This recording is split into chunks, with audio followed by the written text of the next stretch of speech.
Hello guys, நான் உங்கள் Jai. Welcome to TWJ YouTube channel. Last வீடியோவில் ஒரு மேனேஜ் டேபிள் அண்ட் எக்ஸ்டர்னல் டேபிளுக்கும் இருக்க வித்தியாசம் என்னன்னு சொல்லிட்டு பார்த்துருந்தோம். அதுக்கப்புறமா எக்ஸ்டர்னல் டேபிள் தான் பெஸ்ட் வே ஆஃப் சொல்யூஷன்னும் சொல்லிட்டு நான் சொல்லியிருப்பேன். ரியல் டைமாக ப்ரொடக்ஷன்லையும் அதே தான் யூஸ் பண்ணிகிட்டு இருக்கோன்னு நான் சொல்லியிருப்பேன். இப்போது இந்த வீடியோவில் நீங்கள் எக்ஸ்டர்னல் டேபிள் இல்லை எக்ஸ்டர்னல் கேட்லாகோ இல்லை எக்ஸ்டர்னல் ஸ்கீமாவோ டைரெக்டாக நம்ம managed catalogue manage schema create பண்ண மாதிரி போய் கிரியேட் பண்ண முடியாது. அதுக்குன்னு ஒரு சில ப்ரீ ரெக்வசைட்ஸ் இருக்குது. லைக் இங்கே கிரியேட் ஸ்கீமா, மேனேஜ் கேட்லாக் உள்ளே இருக்க மேனேஜ் ஸ்கீமா அந்த மாதிரிலாம் கிரியேட் பண்ண முடியாது. கேட்லாக் மேனேஜ் கேட்லாக் அப்போலாம் கிரியேட் பண்ண முடியாது. இங்கே நீங்கள் லொக்கேஷன் கொடுக்கணும். அந்த லொக்கேஷனை நீங்கள் கொடுக்கணுன்னா உங்களுக்கு ரெண்டு விஷயம் தேவைப்படும் கைஸ். ஒன்று எக்ஸ்டர்னல் ஸ்டோரேஜ் கிரெடென்ஷியல்ஸ், இன்னொன்று external storage location. Okay, so இதை நான் இப்போ உங்களுக்காக போட்டு காட்டுறேன். இங்கே பாருங்கள், இதெல்லாம் என்னன்னு சொல்லுவோம்? Prerequisites for creating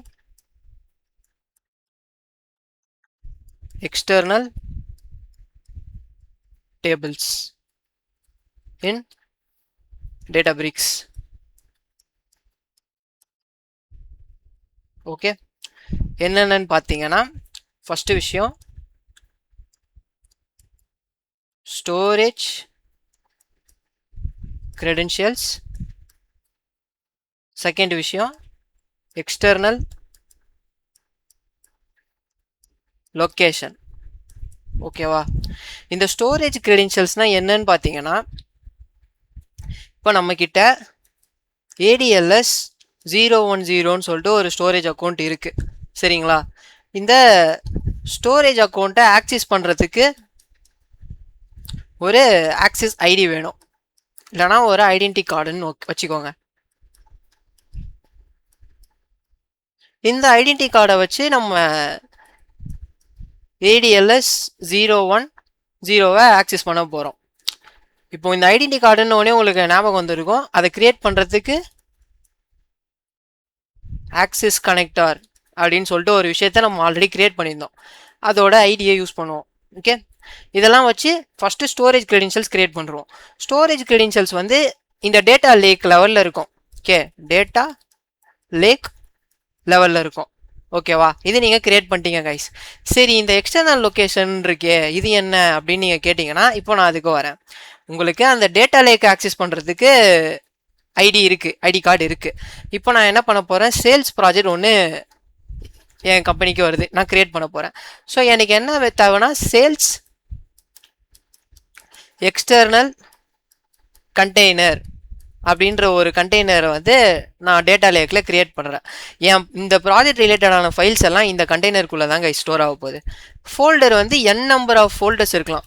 okay, அதை பற்றி எனக்கு பிரச்சனை இல்லை. ஆனால் இந்த சேல்ஸ் ப்ராஜெக்ட் ரிலேட்டடான ஃபைல்ஸ் எல்லாமே இந்த சேல்ஸ் எக்ஸ்டர்னல் கண்டெய்னரில் தான் போய் ஸ்டோர் ஆக போகுது. நான் என்ன பண்ணுவேன்னா, இந்த ஐடி கார்டை வச்சு இந்த கண்டெய்னருக்கு ஒரு எக்ஸ்டர்னல் லொக்கேஷனை யூனிட்டி மெட்டா ஸ்டோரில் ரெஜிஸ்டர் பண்ணுவேன். இது பேர் தான் எக்ஸ்டர்னல் லொக்கேஷன். ஸோ நான் என்ன பண்ணலான்னா, என்னோட Databricks இருந்து அந்த டேட்டா லேக்குள்ள இருக்க சேல்ஸ் எக்ஸ்டர்னல் கண்டெய்னரை ஆக்சஸ் பண்ண முடியும். இதுக்குள்ளே என்ன வேணால் இருக்கலாம் கைஸ். ஸோ இதுதான் நம்மளோட ப்ரீ ரெக்வசைட்ஸ். என்னென்ன? ஃபஸ்ட்டு ஸ்டோரேஜ் கிரெடென்ஷியல்ஸ் கிரியேட் பண்ண போகிறோம், அடுத்து எக்ஸ்டர்னல் லொக்கேஷன் கிரியேட் பண்ண போகிறோம். ஓகே, ஸ்டோரேஜ் கிரெடென்ஷியல்ஸ் எப்படி கிரியேட் பண்ணுறதுன்னு சொல்லிட்டு போயிட்டு பார்ப்போம்.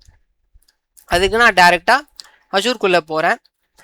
அஜூர்க்குள்ளே வந்தோடனே நீங்கள் Databricks ஒர்க் ஸ்பேஸ் ஆல்ரெடி ஓப்பனில் தான் வச்சுருப்பீங்க. லாஸ்ட் வீடியோவில் நம்ம எங்கே விட்டோமோ அதிலே இருக்குது.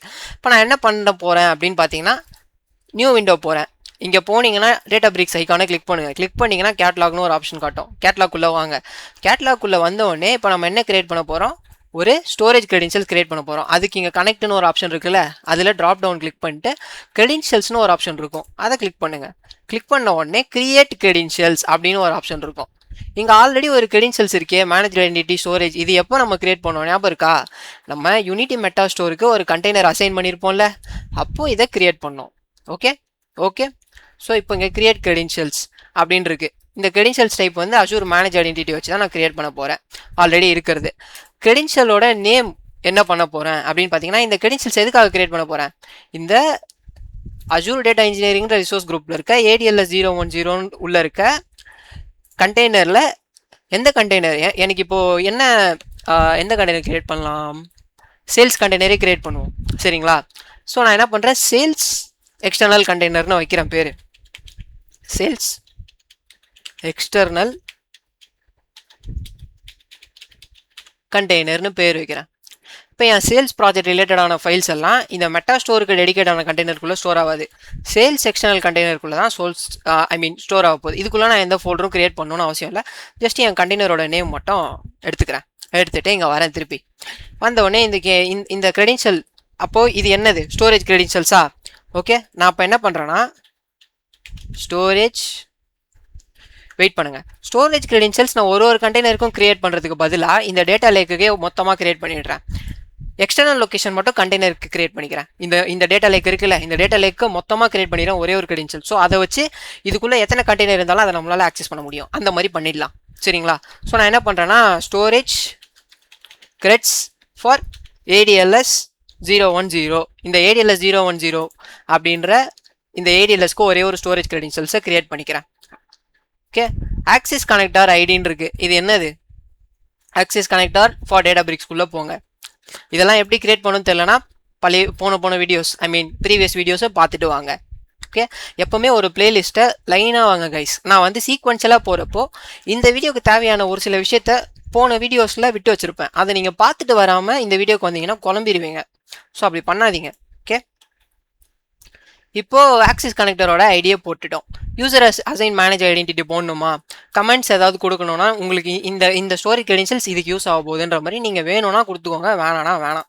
ஓகே, இப்போ ஸ்டோரேஜ் கிரெடென்ஷியல்ஸ் நம்ம கிரியேட் பண்ணிட்டோம், அதாவது ஒரு ஐடி கார்டு கிரியேட் பண்ணிட்டோம். எதுக்கு, டேட்டாபிரிக்ஸ்லேருந்து என்னோட இந்த டேட்டா லேக் எங்கே இருக்குது, அந்த டேட்டா லேக், வெயிட் பண்ணுங்கள், இந்த டேட்டா லேக் இருக்குல்ல ADLS 010, இதுக்குள்ளே இருக்க எந்த கண்டெய்னரை வேணால் ஆக்சஸ் பண்ணிக்கிறதுக்கு ஒரு ஐடி கார்டு என்கிட்ட இருக்குது. லைக் உங்கள் காலேஜுக்குள்ளே நீங்கள் வரணுன்னா உங்களுக்கு ஒரு ஐடி கார்டு வேணும்ல, அந்த மாதிரி வச்சுக்கோங்க. இப்போது இந்த ஸ்டோரேஜ் கிரெடென்ஷியல்ஸ் கிரியேட் ஆகிடுச்சுப்பா. அடுத்து நம்ம என்ன கிரியேட் பண்ண போகிறோம் அப்படின்னா எக்ஸ்டர்னல் லொக்கேஷன். எந்த கண்டெய்னருக்கு எக்ஸ்டர்னல் லொக்கேஷன் கிரியேட் பண்ண போகிறோம், இந்த பர்டிகுலர் சேல்ஸ் எக்ஸ்டர்னல் கண்டெய்னர். இதே மாதிரியே உங்களுக்கு வேறு ப்ராஜெக்ட் வருது, ரீட்டைல் ப்ராஜெக்ட் வருதுன்னா நீங்கள் ரீட்டைல் எக்ஸ்டர்னல் கண்டெய்னர்னு ஒரு கண்டெய்னர் கிரியேட் பண்ணிட்டு சேம் இந்த ஸ்டோரேஜ் கிரெடென்ஷியல்ஸை யூஸ் பண்ணி ஜஸ்ட் வேறு ஒரு எக்ஸ்டர்னல் லொக்கேஷன் கிரியேட் பண்ணிட்டீங்கன்னா போதும், அது சேல்ஸுக்கு தனியாக. ஓகேவா, இப்போது நீங்கள் ஸ்டோரேஜ் கிரெடென்ஷியல்ஸ் கிரியேட் பண்ணிட்டீங்க, எக்ஸ்டர்னல் லொக்கேஷன் கிரியேட் பண்ணணும். அதுக்கு என்ன கிளிக் பண்ணணும், இங்கே மேலே இருக்குல்ல கேட்லாக் எக்ஸ்ப்ளோரர், அதை கிளிக் பண்ணுங்கள். இதை கிளிக் பண்ணிட்டு இப்போ உங்களுக்கு இந்த டேப்பில் நீங்கள் வருவீங்க. இதில் நீங்கள் திரும்பியும் கனெக்ட்னு ஒரு ஆப்ஷன் இருக்கும், அதை கிளிக் பண்ணிட்டு இங்கே மேலே எக்ஸ்டர்னல் லொக்கேஷன்ஸ்னு ஒரு ஆப்ஷன் இருக்கும், அதை கிளிக் பண்ணுங்கள். கிளிக் பண்ணிட்டீங்கன்னா இங்கே மெட்டாஸ்டோர் ரூட் லொக்கேஷன், இது வந்து நம்ம மெட்டா ஸ்டோர் கிரியேட் பண்ணும்போது ஒரு கண்டெய்னர் அசைன் பண்ணியிருப்போம், அப்போ கிரியேட் பண்ணது. ஓகேவா, இப்போ நம்ம எக்ஸ்டர்னல் கண்டெய்னருக்கு கிரியேட் பண்ண போகிறோம். எக்ஸ்டர்னல் கண்டெய்னர் எது, சேல்ஸ் எக்ஸ்டர்னல் கண்டெய்னர். அதுக்கு கிரியேட் எக்ஸ்டர்னல் லொக்கேஷன் ஒரு ஆப்ஷன் இருக்கும், அதை கிளிக் பண்ணிட்டு இந்த எக்ஸ்டர்னல் லொக்கேஷனோட நேம் என்னன்னு பார்த்தீங்கன்னா, ஃபஸ்ட்டு இது என்ன எக்ஸ்டர்னல் லொக்கேஷனா, அப்போ நான் என்ன கொடுக்குறேன், எக்ஸ்டர்னல் லொக்கேஷன் அப்படின்னு கொடுத்துட்டு எதுக்கு கிரியேட் பண்ண போகிறோம் அப்படின்னு பார்த்தீங்கன்னா, இந்த எக்ஸ்டர்னல் லொக்கேஷனை எதுக்கு நான் கிரியேட் பண்ண போகிறேன் அப்படின்னு பார்த்தீங்கன்னா, சேல்ஸ் எக்ஸ்டர்னல் கண்டெய்னர் அப்படின்ற கண்டெய்னர். எந்த கண்டெய்னர் பாது, இந்த சேல்ஸ் எக்ஸ்டர்னல் கண்டெய்னர்ன்ற கண்டெய்னருக்காக கிரியேட் பண்ணுறேன். ஸ்லேஸ்ன்னு போட்டிருக்கேன் பார்த்தீங்களா, சேல்ஸ். ஸோ கொஞ்சம் பெருசாக்கிக்கிறேன், சேல்ஸ் எக்ஸ்டர்னல் கண்டெய்னர்ன்ற கண்டெய்னருக்காக கிரியேட் பண்ணுறேன், அந்த நேம் அப்படி வச்சுருக்கேன். ஸ்டோரேஜ் டைப் என்னன்னு பார்த்தீங்கன்னா, இப்போ நம்ம அஜூர் யூஸ் பண்ணுறோம், அஜூரில் டேட்டா லேக். இதை AWS யூஸ் பண்ணோன்னா S3 பக்கெட்ஸ். ஓகே, நம்ம இப்போ அஜூர் யூஸ் பண்ணுறதுனால டேட்டா லேக் ஸ்டோரேஜை இது பண்ணிக்கிறேன். இங்கே URL பார்த்தீங்கன்னா உங்களுக்கு, இதை நான் இப்போ ஸ்க்ரீன்ஷாட் எடுக்கிறேன். ஓகே, இங்கே நான் போயிட்டு நியூ பேஜ் ஒன்று க்ரியேட் பண்ணி அதை போடுறேன். இங்கே என்ன கேட்டிருக்கான், நம்ம என்னென்னலாம் ஸ்பெசிஃபை பண்ணணும் இப்போ இந்த URLக்கு அப்படின்னு பார்த்தீங்கன்னா, ஃபஸ்ட்டு இந்த ABFFS இது வேணுன்னா இது போட்டும் கிரியேட் பண்ணலாம், போடாமலும் கிரியேட் பண்ணலாம்னு நினைக்கிறேன். சரி இருக்கட்டும், இது இருக்கட்டும், ABFFS இருக்கட்டும். இது நம்மளோட கண்டெய்னர் எக்ஸ்டர்னல் கண்டெய்னர் என்ன, சேல்ஸ் எக்ஸ்டர்னல் கண்டெய்னர். அட் நம்ம டேட்டா லேக்கோட நேம் இங்கே வரும் ADLS 010 போட்டுட்டு டாட் இது வந்து சின்டெக்ஸ் கைஸ் இந்த டாட்லேருந்து நெட் வரைக்கும் okay dot DFS dot core dot Windows dot net okay நான் இந்த பாத் வந்து கொடுக்க மாட்டேன் எப்போவுமே கொடுக்க மாட்டேன் ஏன்னு பார்த்தோன்னா இந்த கண்டெய்னர் லெவலில் நான் ஒரு எக்ஸ்டர்னல் லொக்கேஷன் க்ரியேட் பண்ணிட்டேன்னா நான் அதுக்குள்ளே n நம்பர் ஆஃப் பார்த்துனா ஒன்றும் இல்லை ஃபோல்டர் சம்டைம்ஸ் நான் இந்த பர்டிகுலர் ஃபோல்டரில் மட்டும் எனக்கு ஒர்க் இருக்காது நான் n நம்பர் ஆஃப் ஃபோல்டர்ஸ் க்ரியேட்டும் பண்ணலாம் n நம்பர் ஆஃப் ஃபோல்டர்ஸ் டெலீட்டும் பண்ணலாம் n நம்பர் ஆஃப் ஃபோல்டர்ஸ் காப்பியும் பண்ணலாம் ஸோ நான் இப்படிலாம் பண்ணுன்றதுக்காக இந்த பார்த்து நான் ஸ்பெசிஃபை பண்ண மாட்டேன் எப்போவுமே ஸ்பெசிஃபை பண்ண மாட்டேன் கண்டெய்னர் லெவலுக்கு தான் நான் எப்போவுமே என்ன கிரியேட் பண்ணுவேன் எக்ஸ்டர்னல் லொக்கேஷனை கிரியேட் பண்ணுவேன் சரி ஓகே இப்போ நம்ம போய் கிரியேட் பண்ணுவோமா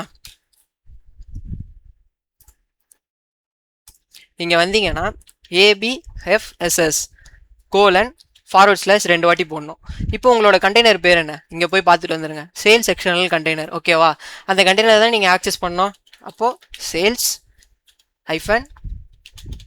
எக்ஸ்டர்னல் கண்டெய்னர் போட்டுட்டு அட் இப்போ உங்கள் டேட்டா லேக்கோட நேம் என்ன ADLS 010 அதை போடுங்க ADLS 010 போட்டோமா dot DFS dot core dot Windows dot net அவ்வளோதான் நான் ஃபோல்டர்லாம் எதுவுமே ஸ்பெசிஃபை பண்ண போகிறதே இல்லை இங்கே ஸ்டோரேஜ் கிரெடென்ஷியல்ஸ் நம்ம இங்கே கிரியேட் பண்ணி வச்சுருந்தோம் தெரியுமா ஸ்டோரேஜ் கிரெடென்ஷியல்ஸ் ஃபார் ADLS 010 இங்கே எக்ஸ்டர்னல் லொக்கேஷன் கிரியேட் பண்ணுறதுக்கு முன்னாடி அதை தானே கிரியேட் பண்ணோம் அதை செலக்ட் பண்ணிக்கோங்க அவ்வளோதான் செலக்ட் பண்ணிட்டு ஜஸ்ட் கிரியேட்டுன்னு நீங்கள் கொடுத்தீங்கன்னா போதும் பையன் கிரியேட் ஆகிடுவான் இது என்ன சொல்லுதுன்னா ஃபைல் ஈவெண்ட்டுக்கு மட்டும் பர்மிஷன் இல்லை அது இப்போதைக்கு எனக்கு தேவையும் இல்லை ஸோ நீங்கள் பயப்பட தேவையில்ல ஜஸ்ட் ஃபோர்ஸ் கிரியேட் கொடுத்துருங்க அவ்வளோதான் நம்ம எக்ஸ்டர்னல் லொக்கேஷன் கிரியேட் ஆகிடுச்சு இப்போ நம்ம என்ன பண்ணலாம் நம்ம டேட்டா பிரிக்ஸ்லேருந்து இந்த சேல்ஸ் எக்ஸ்டர்னல் கண்டெய்னருக்குள்ளே நம்ம என்ன வேணால் பண்ணலாம் எக்ஸ்டர்னல் டேபிள் கிரியேட் பண்ணலாம் எக்ஸ்டர்னல் வியூஸ் கிரியேட் பண்ணலாம் வால்யூம்ஸ் கிரியேட் பண்ணலாம் ஃபங்க்ஷன்ஸ் கிரியேட் பண்ணலாம் எல்லாமே கிரியேட் பண்ணலாம் கைஸ் ஓகேவா இதுக்கு நீங்கள் வேணால் டெஸ்ட் கனெக்ஷன் கூட கொடுத்துக்கோங்க ஃபைல் ஈவெண்ட் மட்டும் உங்களால் பண்ண முடியாது ஓகேவா இப்போ நமக்கு அது தேவையும் கிடையாது ஓகே ஸோ ரீட் பண்ண முடியும் லிஸ்ட் பண்ண முடியும் நமக்கு தேவையான எல்லா பர்மிஷன்ஸும் இருக்குது ஓகே இப்போ நம்ம டேரெக்டாக நம்மளோட நோட் புக்குள்ளே போயிட்டு எக்ஸ்டர்னல் கேட்லாக் எப்படி கிரியேட் பண்ணுறது எக்ஸ்டர்னல் ஸ்கீமா எப்படி கிரியேட் பண்ணுறது எக்ஸ்டர்னல் டேபிள் எப்படி கிரியேட் பண்ணுறதுன்றத நெக்ஸ்ட் வீடியோவில் பார்ப்போம் இந்த வீடியோவில் உங்களுக்கு நான் என்னென்ன சொல்லி கொடுத்துருக்கேன் இதை ஞாபகம் வச்சுக்கோங்க ஒரு ஸ்டோரேஜ் கிரெடென்ஷியல்ஸ் எப்படி கிரியேட் பண்ணுறது ஒரு எக்ஸ்டர்னல் லொக்கேஷன் எப்படி கிரியேட் பண்ணுறது இதெல்லாம் எதுக்காக கிரியேட் பண்ணோம் நம்ம டேட்டா பிரிக்ஸ்லேருந்து நம்ம டேட்டா லேக்கில் இருக்க எக்ஸ்டர்னல் கண்டெய்னரை ஆக்சஸ் பண்ணுறதுக்காக கிரியேட் பண்ணோம் எதுக்காக ஆக்சஸ் பண்ண போகிறோம் ஏன்னா எனக்கு சேல்ஸ் ப்ராஜெக்ட்டில் இருக்கிற டேட்டாலாம் சேல்ஸ் கண்டெய்னரில் தான்ப்பா இருக்கணும் லைக் உங்களுக்கு இன்னுமே எலோபரேட்டாக சொல்லணும்னா என்னோட டேட்டா பிரிக்ஸ் இருக்குது ஓகே இது என்ன பண்ண போகுதுன்னா சேல்ஸ் ப்ராஜெக்ட் ப்ராசஸ் வந்து இந்த டேட்டா எங்கே ஸ்டோர் ஆகணும் சேல்ஸ் எக்ஸ்டர்னல் கண்டெய்னர் அதுக்காக இதுக்கு ஒரு எக்ஸ்டர்னல் லொக்கேஷன் கிரியேட் பண்ணியிருப்போம் சிமிலராக உங்களோட டேட்டா பிரிக்ஸ் வந்து வேற ஒரு ப்ராஜெக்ட் போகுது அதாவது ஹெல்த் கேர் இப்போ இது எங்கே ஸ்டோர் ஆகும் ஹெல்த் எக்ஸ்டர்னல் கண்டெய்னர் அப்படின்ற ஒரு எக்ஸ்டர்னல் கண்டெய்னருக்குள்ளே ஸ்டோர் ஆகும் ஸோ அதுக்கு நீங்கள் இன்னொரு எக்ஸ்டர்னல் லொக்கேஷன் ஆப்வியஸாக க்ரியேட் பண்ணுவீங்க புரியுதா ஏன் க்ரியேட் பண்ணுறோன்னா இது டேட்டா லேக் இந்த ரெண்டுமே வந்து எங்கே இருக்குது ADLS 010 தான் இருக்குது ஸோ ஆனால் இது ரெண்டும் இண்டிபெண்ட்டாக இருக்குது சேல்ஸ் ப்ராஜெக்ட்க்கு சேல்ஸ் கண்டெய்னர் ஹெல்த் கேர் ப்ராஜெக்ட்க்கு ஹெல்த் கேர் கண்டெய்னர் நாளைக்கு உங்கள் சேல்ஸ் ப்ராஜெக்ட் ஸ்டாப் ஆகுது இல்லை ஏதோ ஒரு ரீசன்னால ஸ்டாப் ஆகுது கிளைண்ட் வேணாட்டாங்கன்னா அதை மட்டும் நீங்கள் டெலீட் பண்ணிட்டு ஹெல்த் கேர் ப்ராஜெக்ட் வந்து அப்படியே போயிட்டுருக்கும் இந்த கண்டெய்னர் எதுவுமே ஆகாது இதுவே இது மேனேஜ்டு டேபிள்ஸாக இருந்துச்சுன்னா இந்த ரெண்டுமே ஒரே கண்டெய்னருக்குள்ளே இருக்கும் ஒன்று போச்சுனாலே எல்லாமே போயிடும் ஓகே ஸோ டிபெண்டன்சி அவாய்ட் பண்ணுறதுக்காக நம்ம மோஸ்ட்டாக எக்ஸ்டர்னல் கண்டெய்னர் தான் கைஸ் கிரியேட் பண்ணுவோம் ஓகேவா உங்களுக்கு எக்ஸ்டர்னல் கண்டெய்னர் எப்படி கிரியேட் பண்ணோம் எக்ஸ்டர்னல் லொக்கேஷன்னா என்ன, ஸ்டோரேஜ் கிரெடென்ஷியல்ஸ்னால் என்னன்னு சொல்லிட்டு இந்த வீடியோவில் நான் தெளிவாக எடுத்துருப்பேன்னு நம்புகிறேன். புரியலன்னா நீங்கள் கமெண்ட்ஸில் கேளுங்க. Thank you guys.